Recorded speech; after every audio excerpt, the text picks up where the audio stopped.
In today's video, I am going to teach you how to view multiple charts on Tradingview. Start by opening any chart in Tradingview. It doesn't matter which symbol you use to begin. The layout feature works the same across the platform.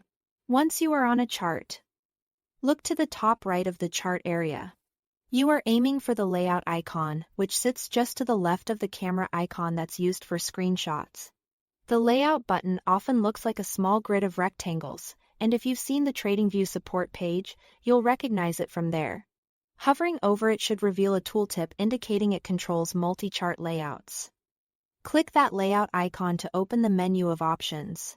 Here, you can choose how many charts you want on screen at the same time, from 2 and 3 up to 4, 6, or even 8. Depending on your plan, you'll also see different arrangements, like a vertical split for 2 charts or a 2x2 grid for 4. Think about your monitor size and what you need to compare.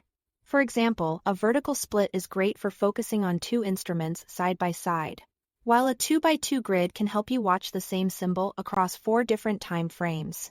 Keep in mind, this feature primarily requires a paid Pro, Pro-Fe, or Premium subscription. On a free plan, you may be able to preview the layouts but not actively use multiple charts at once. If you see an upgrade prompt, that's normal for this feature. After you've selected your layout, each pane on the screen acts like its own chart. Click inside a pane to make it active from there. Choose the symbol you want to view or set the time frame for that specific pane. The key is that changes apply only to the active pane, so you can mix symbols or time frames however you prefer. Many traders keep the same symbol across panes with different intervals, while others compare related markets side by side.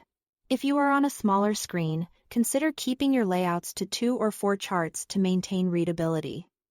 That's all to it. Thanks for watching.